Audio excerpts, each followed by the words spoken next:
Esther.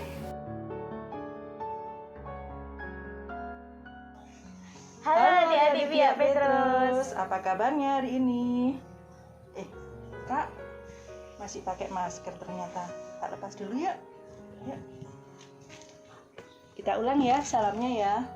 Halo adik-adik Pia Petrus. Apa kabarnya hari ini? Pasti sehat-sehat semua kan ya? Lama sekali ya kita nggak nyapa adik-adik yang ada di rumah ya Kak ya. Iya Kak. Tapi ngomong-ngomong, yang di sebelahku ini siapa sih? Pasti adik-adik yang di rumah bertanya-tanya ya. Coba deh kenalan sama adik-adik yang di rumah Kak. Halo adik-adik, perkenalkan nama kakak Kak Erika. Salam kenal ya. Halo Kak Erika, salam kenal. Kak Evi, foto-fotonya adik-adik tadi bagus-bagus ya Kak? Bener Kak Erika. Tapi tadi aku lebih seneng loh lihat itu gambarnya siapa itu, yang adik siapa ya tuh, yang namanya adik Sender.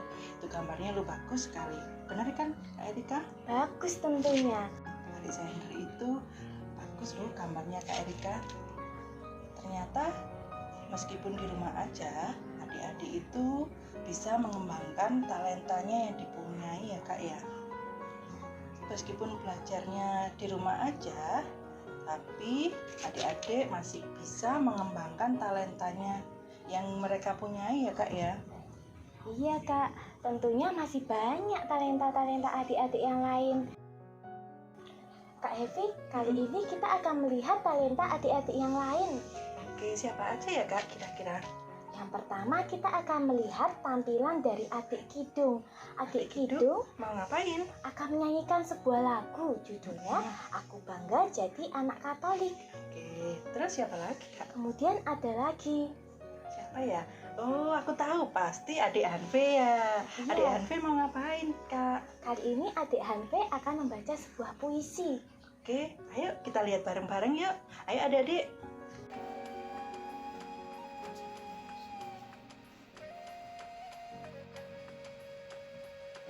Aku bangga jadi anak Katolik, penuh kasih berdoa untuk teman, penuh kasih berderma untuk teman, korban kesaksian akan kulakukan.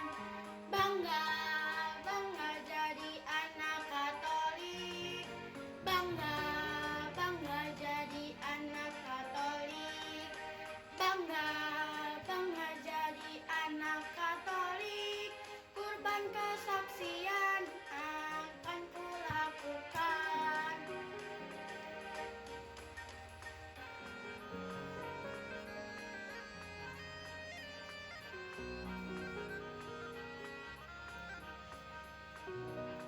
Aku bangga jadi anak Katolik, penuh kasih berdoa untuk teman, penuh kasih berderma untuk teman, kurban kesaksian akan kulakukan.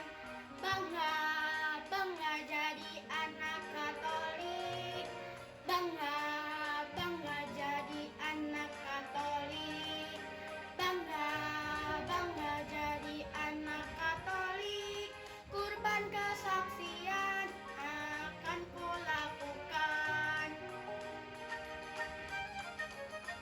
Paskah. Paskah adalah tentang pengorbanan. Pengorbanan Yesus supaya kita diselamatkan. Yesus Sang Raja datang bukan untuk dilayani, melainkan Ia datang untuk melayani. Tuhan Yesus disalibkan di atas kayu. Kedua tangan dan kakinya diberi paku. Mahkota duri ditancapkan di kepalanya. Semua karena cintanya untuk kita manusia. Langit menjadi gelap, bait Allah terbelah menjadi dua. Dosaku membuatnya menderita. Dosaku dibayar lunas oleh darahnya. Aku hidup karena kasih-Nya. Tuhan, terima kasih karena Engkau selalu mengampuniku. Terima kasih karena Engkau selalu ada di sisiku. Aku berjanji tidak akan marah-marah. Aku berjanji tidak akan malas belajar lagi. Wah, hebat sekali ya Kak ya tadi penampilan dari adik Kidung, dan suaranya merdu sekali. Sama Hanfi tadi juga keren ya Kak ya puisinya ya. Bagus-bagus ya Kak adik-adik. Terima kasih ya adik-adik untuk tampilannya hari ini. Kak Evi, hari ini kan kita merayakan Hari Raya Paskah ya. Hari Raya Paskah itu untuk memperingati apa ya Kak Erika? Hari Raya Paskah untuk memperingati kebangkitan Tuhan Yesus. Oh gitu. Terus Kak, kita mau ngapain? Hari ini kita akan mendengarkan Injil. Tapi sebelum kita mendengarkan Injil, kita akan berdoa terlebih dahulu ya.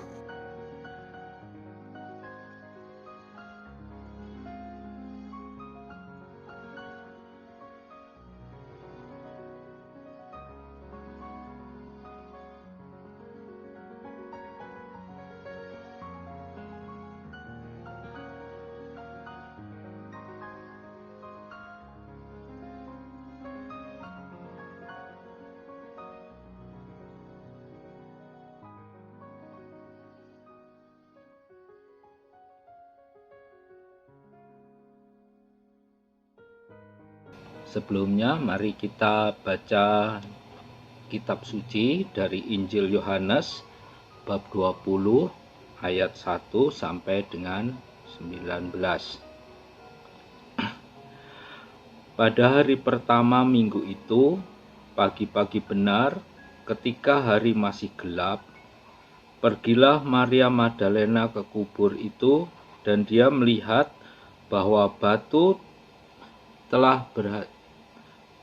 diambil dari kubur.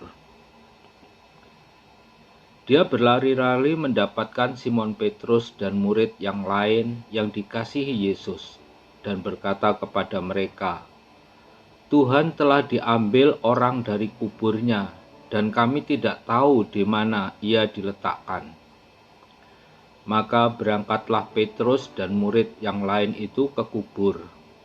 Keduanya berlari bersama-sama, tetapi murid yang lain itu berlari lebih cepat daripada Petrus, sehingga lebih dahulu sampai di kubur. Dia menjenguk ke dalam dan melihat kain kafan terletak di tanah. Akan tetapi dia tidak masuk ke dalam. Maka datanglah Simon Petrus juga menyusul dia dan masuk ke dalam kubur. Dia melihat kain kafan terletak di tanah, sedangkan kain peluh yang tadinya ada di kepala Yesus tidak terletak dekat kain kafan itu, tetapi agak di samping, di tempat yang lain, dan sudah tergulung. Maka masuklah juga murid yang lain yang lebih dahulu sampai ke kubur itu dan melihat dan percaya. Sebab selama itu mereka belum mengerti isi kitab suci yang mengatakan bahwa dia harus bangkit dari antara orang mati. Lalu pulanglah kedua murid itu ke rumah. Demikianlah Injil Tuhan. Terpujilah Kristus. Anak-anak sekalian, sebelumnya saya mau memperkenalkan diri dulu. Nama saya Romo Gani. Saya sekarang tinggal di Malang. Kalian pernah ke Malang kan? Nanti kalau suatu saat kalian rekreasi ke Batu atau ke Malang, bisa mampir ke tempat saya. Tapi jangan lupa bawa oleh-oleh untuk saya juga, supaya nanti bisa kita makan bersama. Nah, hari ini kita merayakan Hari Paskah. Apakah Hari Raya Paskah itu? Hari Raya Paskah sebetulnya sudah dirayakan oleh orang-orang Yahudi. Pada saat orang Yahudi menjadi budak di Mesir, Tuhan melalui Musa menolong orang Yahudi untuk keluar, untuk bebas dari Mesir. Pada saat itu, Tuhan memberikan banyak tulah. Tulah itu artinya bencana yang besar. Nanti kalian bisa tanya pada kakak-kakak kalian tulah apa saja yang terjadi di Mesir. Ada 10 tulah. Dan yang terakhir, Tuhan memberikan tulah matinya anak sulung. Anak sulung itu anak yang pertama. Baik itu anak manusia atau anak hewan, akan mati semua. Hanya anak-anak yang rumahnya dikasih darah, disilang darah gini, anak itu tidak akan mati. Maka orang-orang Israel pada waktu itu rumahnya diberi tanda silang darah supaya anaknya selamat. Paskah artinya Tuhan lewat, karena Tuhan lewat membawa anak-anak itu mati. Setelah anak-anak itu mati, Raja Mesir, Fir'aun namanya itu, mengizinkan orang Israel untuk meninggalkan Mesir. Mereka boleh pergi sesuka hati mereka. Akhirnya Musa membawa orang-orang Israel keluar dari Mesir. Itulah Paskah yang dirayakan setiap tahun oleh orang-orang Israel. Nah, tetapi pada saat Yesus, Paskah yang dirayakan oleh kita itu beda. Bukan lagi membebaskan kita dari perbudakan, dari penjajahan bangsa Mesir, tidak. Dan Paskah tidak lagi khusus untuk orang Israel yang keluar dari Mesir, tetapi Paskah yang kita rayakan adalah pembebasan bangsa manusia. Jadi bukan hanya orang Israel, tapi kita semua dibebaskan dari perbudakan dosa. Nah, sekarang pertanyaannya adalah, dosa itu apa? Dosa itu kalau kita melawan kasih. Jadi kalian bertengkar dengan kakak, dengan adik, itu dosa karena kalian bertengkar itu tidak ada kasih. Bertengkar dengan orang tua, ya itu dosa karena itu tidak ada kasih. Kalian tidak taat pada perintah orang tua, itu dosa. Karena harusnya kalau kalian kasih kepada orang tua, mengasihi orang tua, kalian harus taat pada perintahnya. Jadi kita cenderung untuk jatuh dalam dosa. Diperbudak bukan oleh bangsa Mesir, tetapi diperbudak oleh dosa. Contohnya diperbudak oleh dosa. Dosa itu bisa macam-macam, yang melawan kasih itu macam-macam. Kemalasan, kesombongan, iri hati, dengki, kemarahan, dendam, itu melawan kasih semua. Jadi misalnya kalian iri hati, ini dosa. Kalian melihat teman kalian, wah nilainya kok bagus, saya kok nilainya jelek pelajaran. Terus kalian iri pada temannya, mulai menggosipkan teman, mulai menggoda temannya, mulai membuli temannya. Ya ini kan melawan kasih semua. Dan itu dosa. Kenapa kalian bisa berbuat seperti itu? Karena kalian berada di bawah dosa. Kalian dijajah oleh rasa iri. Dijajah itu ditindas, dikuasai oleh rasa iri. Kalian marah, dosa melawan kasih. Kenapa kalian marah? Karena kalian masih berada di bawah kekuasaan dosa amarah. Maka Yesus datang ke dunia itu untuk membebaskan kita dari segala dosa. Dari segala kebencian, dari segala dendam, dari segala iri hati, dari segala kemarahan, dibebaskan oleh Yesus. Itulah Paskah kita, pembebasan dari segala dosa. Tapi pertanyaannya adalah, kalau Yesus sudah datang, membebaskan kita, apakah kita nggak bisa berdosa? Ya bisa. Kita bisa berdosa lagi. Yesus menyelamatkan, tapi kita berbuat dosa lagi. Sama dengan dalam Injil diceritakan tentang domba yang hilang. Ada 100 domba, satu pergi meninggalkan kawanannya. Dia berdosa. Kamu sudah dibebaskan melalui baptis, kamu dibebaskan dari semua dosa. Tapi karena kamu keras kepala, kalau dalam bahasa kitab sucinya tegar tengkuk, keras kepala nggak bisa dibilangi, ya dosa. Ya kamu bisa jatuh dalam dosa. Maka Paskah itu bukan sekedar kita bersuka cita karena dibebaskan dari dosa, tetapi juga kita menantang diri kita sendiri. Masihkah aku akan jatuh di dalam dosa? Yesus sudah menyelamatkan kita. Masihkah kita ini mengikuti keinginan-keinginan kita yang bisa membuat kita jatuh di dalam dosa? Yesus sudah menyelamatkan kita dengan darahnya. Tetapi pertanyaannya, apakah kita menyadari pengorbanan Yesus?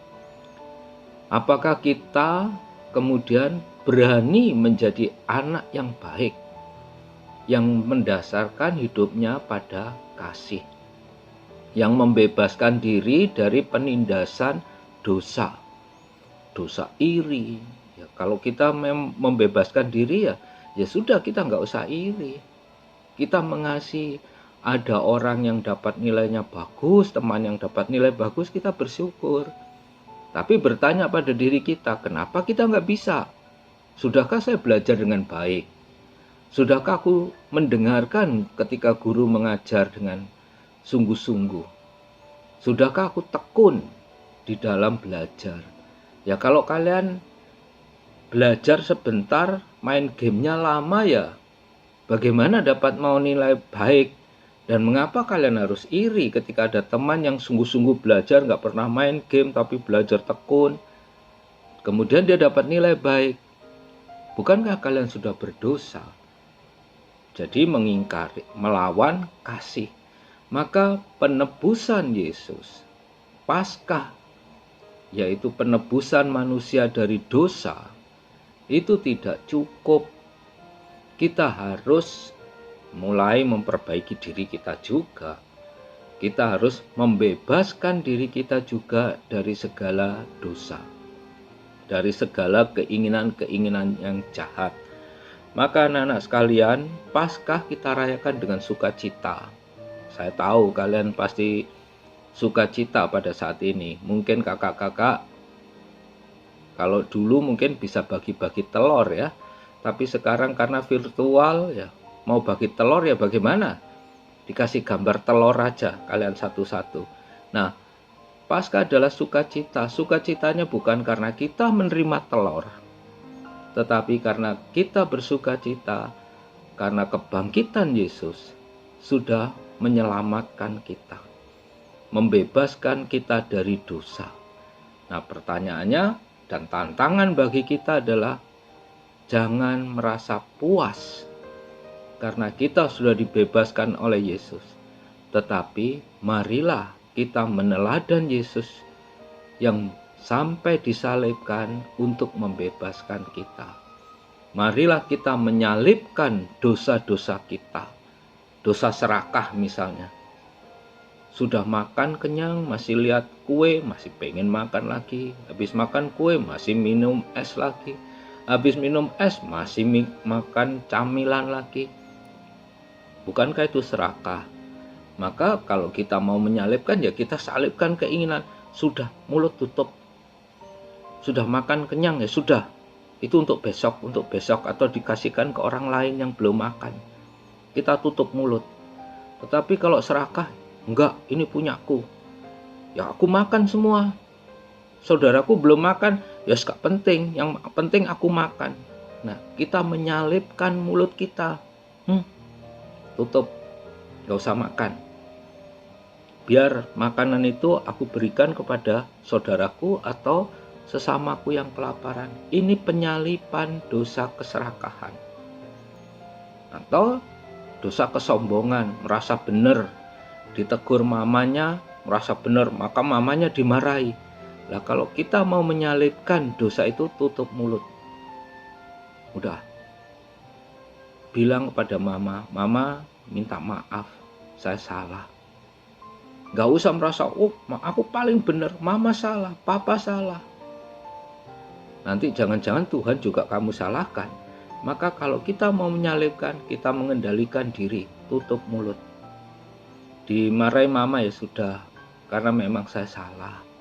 Dimarahi, nggak usah bela-bela diri. Enggak, itu yang salah adik, yang salah kakak. Tutup mulut. Ini penyalipan.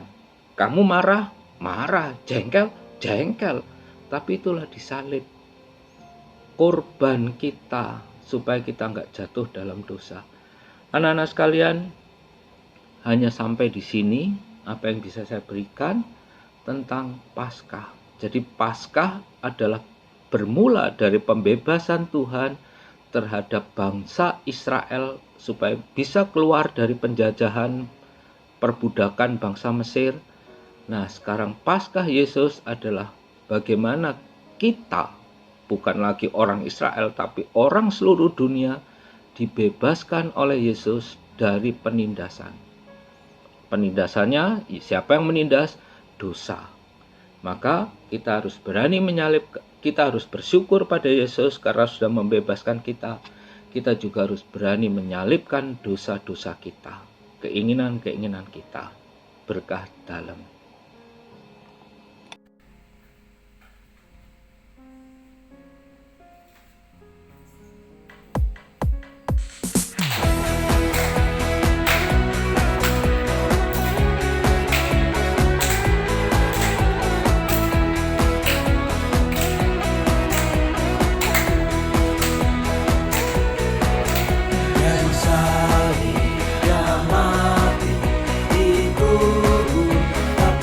Di hari ketiga dari salib dia mati dikubur, tapi bangkit di hari ketiga. Yesus bangkit, bangkit dan menang, menang atas maut, maut dikalahkan. Yesus bangkit, bangkit dan menang, menang atas maut, maut dikalahkan. Sebab Yesus berkuasa, maut tak berdaya. Sebab Yesus berkuasa, maut tak berdaya. Dia bangkit dan menang.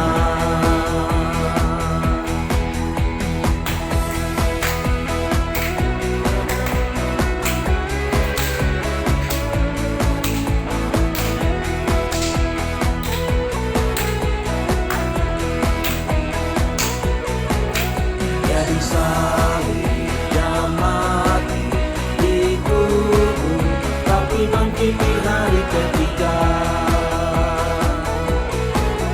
Dari salib dia mati dikubur, tapi bangkit di hari ketiga. Yesus bangkit, bangkit dan menang, menang atas maut, maut dikalahkan. Yesus bangkit, bangkit dan menang, menang atas maut, maut dikalahkan. Sebab Yesus berkuasa, maut tak berdaya. Sebab Yesus berkuasa, maut tak berdaya. Dia bangkit dan menang.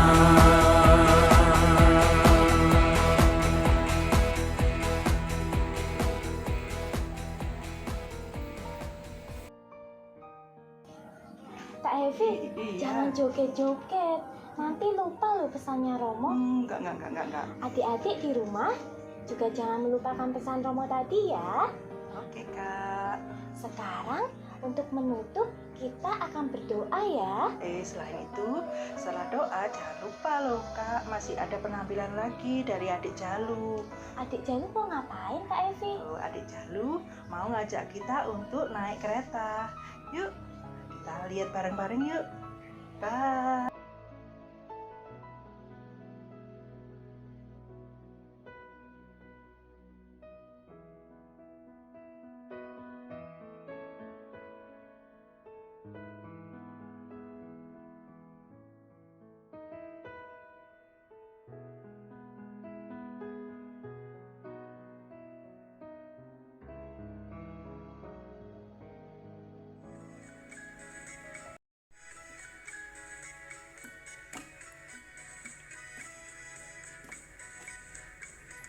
senangnya naik kereta besar buatan Tuhan. Sopirnya Yesus, jalannya lurus, siapa mau ikut pergi sudah.